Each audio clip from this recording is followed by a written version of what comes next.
बलवान सिंह जी, ये जो लगातार बीजेपी चुनाव लेट करने का प्रयास कर रही है, बहानेबाजी कर रही है, लेटर जारी कर रही है, तो इसे कैसे देखते हैं आप? कल जो बीजेपी के प्रदेश अध्यक्ष ने चुनाव आयोग को लेटर जारी किया चुनाव की तारीख आगे करने के लिए, ये सरासर इनकी बौखलाहट का परिणाम है। और मुझे लगता है जनता के आक्रोश को देखते हुए बीजेपी ने चुनाव से पहले ही हार मान ली है। और इन्होंने बहाना भी इतना पुअर दिया है कि वीकेंड है, छुट्टियां हैं, उससे वोट परसेंटेज कम होगा। ये कोई लॉजिक नहीं बनता, ना इस बात की जस्टिफिकेशन है कि छुट्टियों में वोटिंग कम। आमतौर पर चुनाव आयोग की सोच है, आम जनमानस की सोच है, जब छुट्टियां होती है तो वोट परसेंटेज बढ़ता है। लेकिन ये इनके पास और कोई बहाना नहीं था। ये सोचते भी किसी तरह 10 दिन 15 दिन और ज़्यादा सत्ता में रह जाएं। लेकिन चुनाव आयोग भी शायद दिन से हरियाणा प्रदेश की जनता का छुटकारा करवाना चाहता था, और हरियाणा प्रदेश की जनता भी एक एक दिन उनके ऊपर भारी हो रहा है बीजेपी की सरकार के लिए। और प्रदेश की जनता चाहती है जितना जल्दी बीजेपी से छुटकारा मिले उतना ही उनका जीवन ज़्यादा सुखमय होगा। तो मेरा तो चुनाव आयोग से आपके चैनल के माध्यम से ये निवेदन है कि वो तारीखों को आगे करने की बजाय पीछे करें। तो दूसरी बात है ताकि जल्दी पीछा छूटे, आगे ना करें। और छुट्टियों के दिन में वोट परसेंटेज, मैं ये दावे के साथ कह सकता हूँ कि 85% से ऊपर पूरे हरियाणा की वोट परसेंटेज जाएगी। और ये तो सिर्फ शिगुफा छोड़ छोड़ के अपना टाइम पास कर रहे हैं बीजेपी वाले। लेकिन बीजेपी के जो मंत्री हैं, जेपी दलाल, उनका बयान आया था कि अगर बन भी गई सरकार तो 6 महीने में गिरा देंगे। इसका मतलब हार तो निश्चित ही नहीं है। एक कैबिनेट मिनिस्टर का इस तरह का बयान आना बड़ा निंदनीय है। और चुनाव आयोग के उसके ऊपर FIR दर्ज करानी चाहिए। क्यों? इन्होंने अपनी जब शपथ ली तो संविधान की शपथ ली थी, और ये सरासर संवैधानिक सरकार को गिराने के लिए जिस तरह की बयानबाजी कर रहे हैं, चुनाव आयोग को इसके ऊपर संज्ञान लेना चाहिए।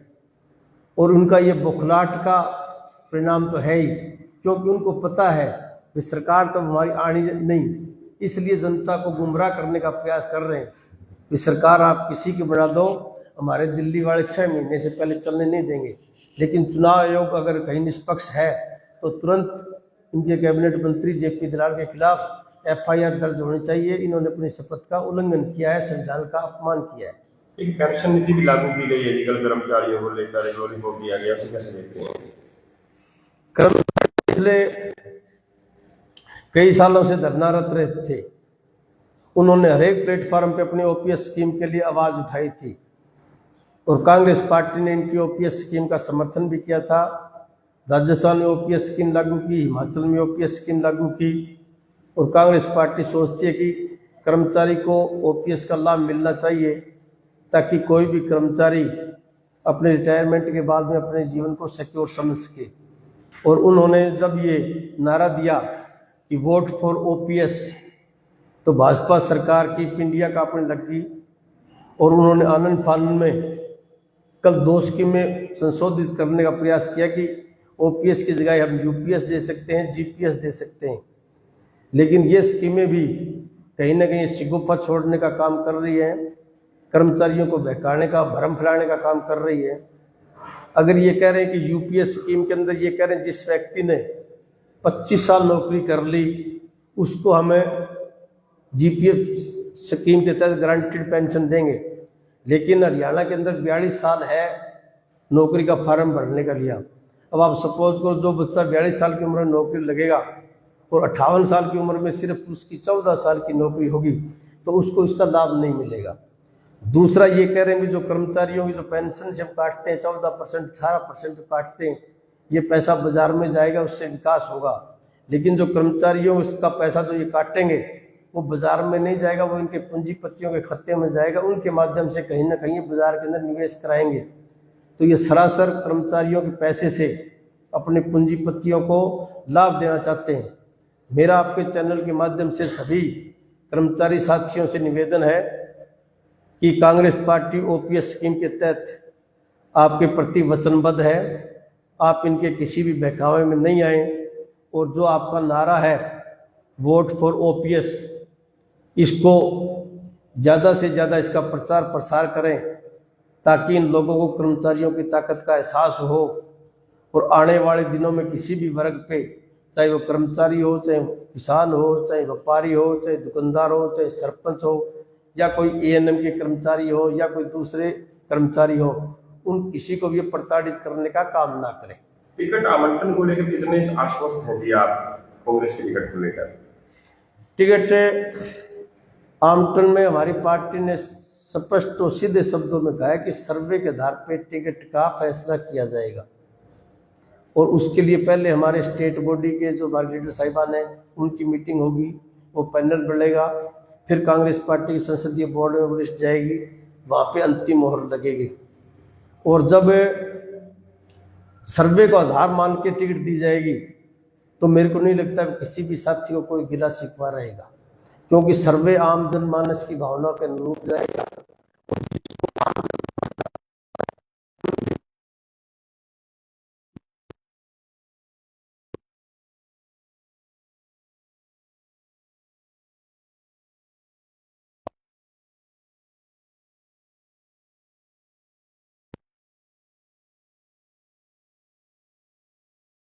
को जिताने का काम किया था। इसी तरह से फतेहाबाद ने प्रत्येक 90 के 90 विधानसभा में जनता के अनुरूप कैंडिडेट आएंगे, और जब रिजल्ट आएंगे हरियाणा विधानसभा के तो इतनी भारी बहुमत से इतनी भारी सीटें आएंगी कि शायद आपको और हमारे अंदाजे से भी ऊपर सीटें लोग देने का काम करेंगे। जिस प्रकार कुमारी शैलजा के आने से पहले लोग ये कह रहे थे कि अगर शैलजा को टिकट मिलती है तो जीत निश्चित है, इसी प्रकार आपकी जो हवा है वो शहर में आने लग गई है, लोग कहने लगे हैं अगर परवान जी को टिकट मिलती है तो बड़े मार्जिन से जीत निश्चित होगी, तो कैसे देखते हैं जिसे आप? ये तो लोगों का मेरे प्रति प्रेम, प्यार और स्नेह का आशीर्वाद है।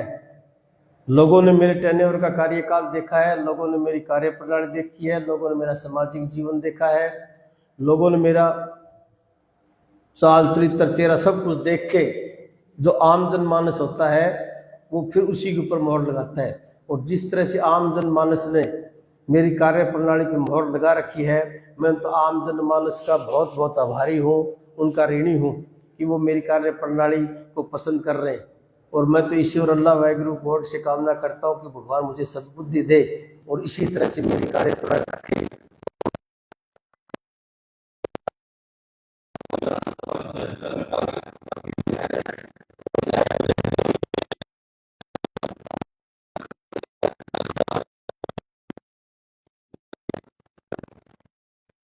पार्टी है, आम आदमी है, जेजेपी है, और भी बहुत से राजनीतिक दल हैं। और ये चुनाव डेमोक्रेसी का एक पर्व होता है, त्यौहार होता है। प्रत्येक पार्टी इस पर्व को धूमधाम से मनाती है। प्रत्येक पार्टी कैंडिडेट आएंगे और सभी साथी इस त्यौहार को धूमधाम से मनाएंगे, लेकिन परिणाम जनता की इच्छाओं और आशाओं के अनुरूप आएंगे। लेकिन चर्चाएं ये भी चल रही हैं कि बीजेपी जो मौजूदा विधायक है धोलाराम को उतारने जा रहे हैं, तो कैसा मुकाबला रहेगा जी? मजा आएगा जी मुकाबले में? वैसे तो ये बीजेपी का इंटरनल मैटर है, किस व्यक्ति को कहाँ से टिकट देके वो क्या जिम्मेवारी देती है। मैं इस पर टिक्का टिप्पणी ना करूँ तो ज़्यादा बेहतर है, ये आप धोलाराम जी से पूछो, वो आपको बेहतर बता पाएंगे। लेकिन मैं इतना कह सकता हूँ आपके माध्यम से कि कोई भी आ जाए, जमान जपत निश्चित है बीजेपी की। 20-25 हज़ार से बीजेपी का कोई कैंडिडेट फतेहाबाद विधानसभा से ज़्यादा वोट नहीं ले पाएगा इस बार। जिस तरह का जनता का आक्रोश है उसको देखते हुए बीजेपी की हार तो पहले मान ली है, लेकिन इतने कम वोट आएंगे शायद ये इन्होंने अंदाजा नहीं लगाया अभी तक। इस प्रकार 5 साल में फतेहाबाद में विकास के ब्रेक लगने का काम हुआ है, तो मास्टर प्लान भी आपने तैयार किया है? जैसे अगर आप विधायक बनते हैं तो किन किन कामों पर आपकी रहेगी नजर से बट्टू इलाके में से समस्या हो जाए? सबसे पहले तो मेरा प्रयास ये रहेगा, अगर कोई पॉलिसी मैटर नहीं आया, कोई नीतिगत फैसला नहीं आया, तो जो हमारे विधायक की आलस्यपन की वजह से कहें या विकास के बारे में सोच ना होने की वजह से कहें, तो मेडिकल कॉलेज चला गया जो हमारे फतेहाबाद के विकास में मील का पत्थर साबित होता, मैं उसके ऊपर मुख्यमंत्री से मिलकर दोबारा पुनर्विचार करने के लिए निवेदन करूंगा और हर संभव प्रयास करूंगा कि मेडिकल कॉलेज डिस्ट्रिक्ट हेडक्वार्टर पे, जिला मुख्यालय पे होना चाहिए। क्योंकि मेडिकल कॉलेज में सिर्फ फतेहाबाद के बच्चे नहीं, पूरे हरियाणा प्रदेश के दूसरे स्टेट के बच्चे भी आते हैं। और जिस माता पिता का बच्चा जा पड़ता है वो उसकी सिक्योरिटी के बारे में, उसकी सुरक्षा के बारे में, उसके रहन सहन के बारे में सोचता है पहले। अगर जिला मुख्यालय पे ये मेडिकल कॉलेज बनेगा तो यहाँ पे रहने की दिक्कत नहीं आएगी, सुरक्षा की दिक्कत नहीं आएगी, क्योंकि बच्चों को शिक्षा और दीक्षा के साथ सुरक्षा भी जरूरी है। इसलिए मेरा प्रयास होगा कि मेडिकल कॉलेज यहाँ लेके आए।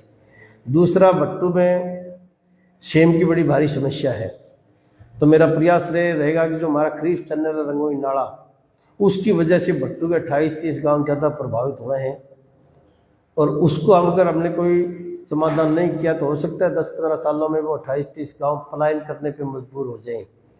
तो मेरा प्रयास ये रहेगा कि रामसरा से लेके ओट्टू हेड तक उस खरीफ चैनल को, रंगोई नाले को आरसीसी का पक्का बनाया जाए।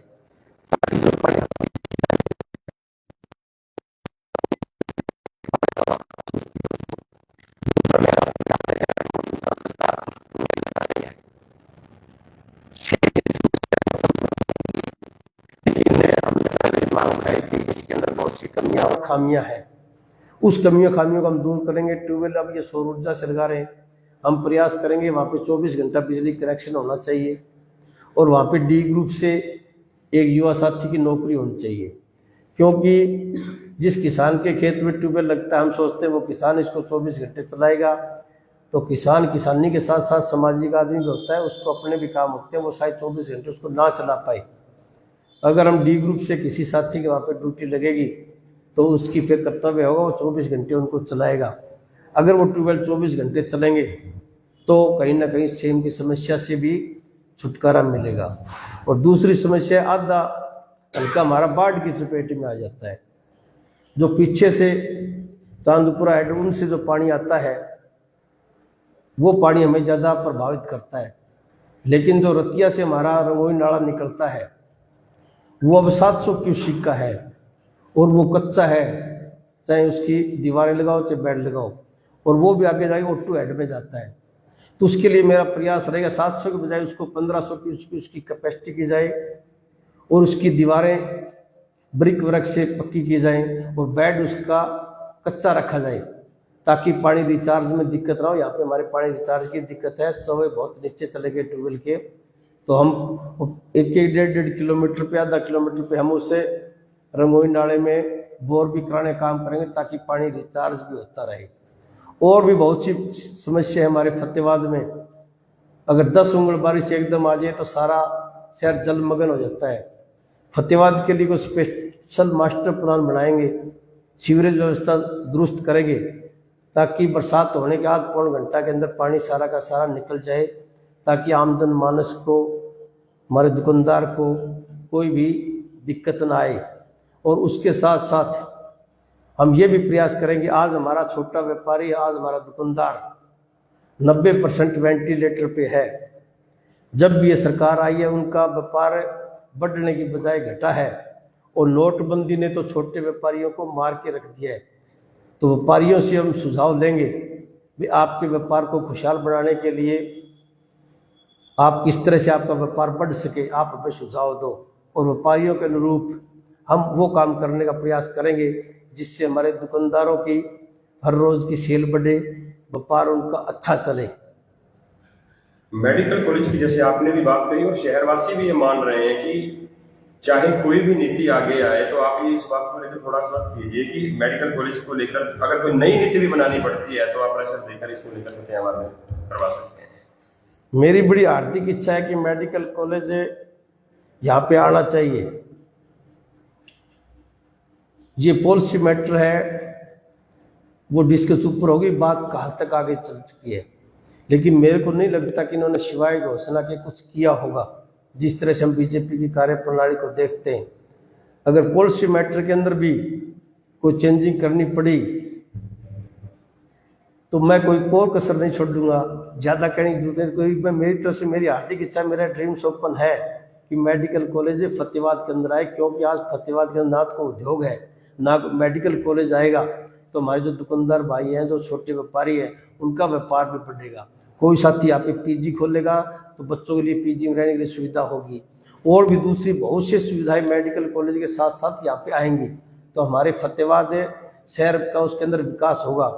क्योंकि आज फतेहाबाद शहर में छोटे व्यापारियों के, दुकानदारियों की हालत बड़ी दयनीय है। अगर आप उनको जाके पूछोगे भी पहले तेरी सेल 14 से पहले 20,000 होती थी, 22,000 होती है, तो मुझे बताओ कोई भी आपको एक भी सिंगल दुकानदार नहीं मिलेगा कि मेरी सेल बीजेपी सरकार आने के बाद में घट गई है। और व्यापारी भाई दबी जुबान में ये कहते हैं रतिया शहर छोटा है, रतिया में ज़्यादा काम है, सरसा में ज़्यादा काम है, हिसार में काम है, लेकिन फतेहाबाद में काम नहीं है। हम उनका काम बढ़ाने के लिए हर संभव प्रयास करेंगे। नहीं तो आने वाले 10 सालों में, आज भी हमारा बहुत सा यूथ गुड़गांव, पंचकुला, मोहाली, चंडीगढ़ जाके अपना काम करते हैं, तो उन बच्चों को हम प्रयास करेंगे यहीं पे वो काम बढ़ाएं, ताकि हमारा शहर दोबारा खुशहाल हो। क्योंकि अगर शहर के अंदर व्यापार कहीं ठप हो जाएगा तो हमारे शहर की दुर्दशा हो जाएगी। हर संभव प्रयास करेंगे कि जो दुकानदार भाई हैं, छोटे व्यापारी हैं, उनका व्यापार बढ़ना चाहिए, और उनके व्यापार बढ़ाने में मेडिकल कॉलेज मुझे लगता है कि बहुत बड़ा योगदान रहेगा। और उसके साथ साथ में और भी अगर कोई कृषि से संबंधित है, या कोई पैडी से, चावल से संबंधित है, या कोई उद्योग यहाँ पे आ सकता है, उसके लिए भी प्रयास करेंगे। मैं हर संभव प्रयास करूंगा कि हमारे दुकानदार भाई और छोटे व्यापारी अपने फूल से बच्चों का जीवन यापन अच्छी तरह से कर सकें। एक अंतिम सवाल है जी, नगर परिषद की कार्य प्रणाली से लोग परेशान हैं, कोई टेंडर नहीं हो रहे, गलियां टूटी पड़ी हैं, इनकी कोई विकास कार्य कई महीनों से ठप पड़े हैं और आपसी खींचतान के कारण ठप पड़े हैं। तो आप ये शहर पे छोटी दिलाते हैं, ये जो खींचतान चल रही है उसे दूर करने का प्रयास भी आप करेंगे? ये हमारे विधायक की नेग्लिजेंसी का मामला है। विधायक को नगर पालिका में दखलंदाजी नहीं करनी चाहिए। जब प्रत्येक वार्ड ने अपना नुमाइंदा चुन लिया, शहर ने अपना प्रधान चुन लिया, तो उनको फ्री हैंड दो, उनको काम करने दो। अगर कोई उनकी बस की बात ना हो तो अगर वो इनसे निवेदन करें आप दखल दें, तो विधायक को दखल देनी चाहिए। और जिस तरह से शहर के लोग दबी जुबान में कहते हैं कि ये तो कमीशन खोरों की सरकार है, इनको कमीशन चाहिए, तो कमीशन चक्कर इनको कम करके इस नगर पालिका में दखलंदाजी कम से कम करनी चाहिए। एमसी साहिबान को और चेयरमैन को फ्री हैंड करें, ताकि वो अपने विवेक से काम करवाएं। अगर फिर वो काम कोई गलत करवाता है, जनता की भावनाएं उनके विरुद्ध जाती है, तो विधायक को दखलंदाजी करनी चाहिए। तो मैं यही करूँगा, मेरी कोई दखलंदाजी नहीं रहेगी, सब फ्री हैंड अपना काम करेंगे, लेकिन गलत काम किसी का बर्दाश्त नहीं करेंगे। और पीछे जो काम इन्होंने गलत कराए हैं उनकी हम जांच करेंगे, और उस जांच के अंदर जो भी दोषी पाया जाएगा, चाहे कोई अधिकारी हो, चाहे कोई राजनेता हो, चाहे कोई भाजपा के महामंत्री हो, किसी को बख्शा नहीं जाए। सभी के विरुद्ध कानून सम्मत कार्रवाई होगी।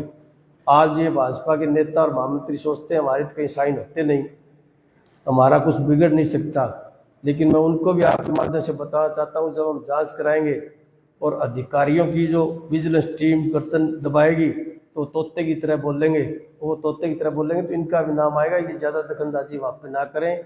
आज शहर की जो दुर्दशा इन्होंने कर रखी है वो किसी से छुपी हुई नहीं है।